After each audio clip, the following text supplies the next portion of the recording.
When I inherited my grandmother's house, my aunt said, "Your cousin needs somewhere to raise her kids, and if she gets back on her feet, she'll move out." I said no, and that's when my aunt and her furious, broke husband showed up at the house while I was still unpacking boxes. I hadn't even changed the locks yet. My grandmother had been gone 3 weeks. My Uncle Ray was carrying in a box of her dishes when my Aunt Marlene walked through the front door without knocking, sat down at the kitchen table like she owned it, and said the house should really go to my cousin Priya, since Priya had 3 kids and nowhere stable to put them. "Excuse me?" I said. "She's been through a lot," Marlene continued. "Evicted twice. The kids are sleeping on an air mattress at her friend's place. You're single, you don't need 4 bedrooms." I stared at the woman who used to babysit me. "Grandma left this house to me, in a will, with my name on it." "Wills can be amended," Marlene said. "In spirit, I mean. You know she'd want the kids taken care of." "She left me the house," I repeated, "because I was the one who drove her to dialysis 3 times a week for 2 years. Where was Priya?" Marlene's face went flat. "Don't be ugly about it. Just let her stay here a few months. You could rent an apartment. You'll still have the house on paper." "It's not on paper. It's real. It's mine." 20 minutes later, my phone lit up with a call from the front gate camera. Priya was standing there with her husband Dorian, and he was already red in the face before I opened the door. "We're not asking for the deed," Dorian said,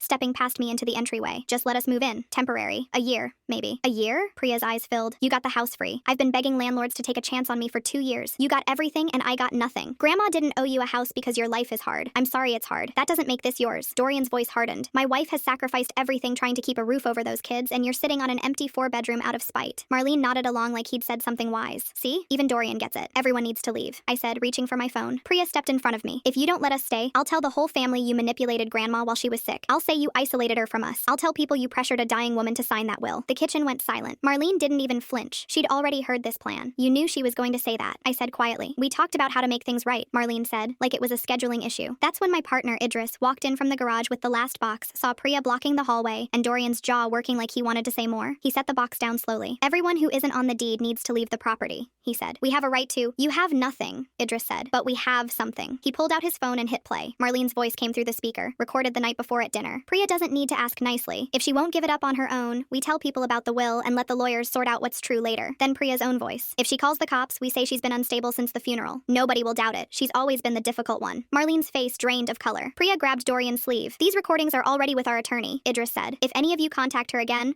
or show up here again, we file a restraining order and every relative on both sides gets a copy." Marlene opened her mouth. "Don't," I said. They left without another word. Priya texted 11 times over the next month, each one worse than the last. Guilt, then rage, then silence. My mother, who'd stayed quiet through the whole thing, sent one message. "You've torn this family apart over a house Grandma probably didn't mean what she wrote." I read it once, put the phone face down, and finished unpacking the box of dishes myself.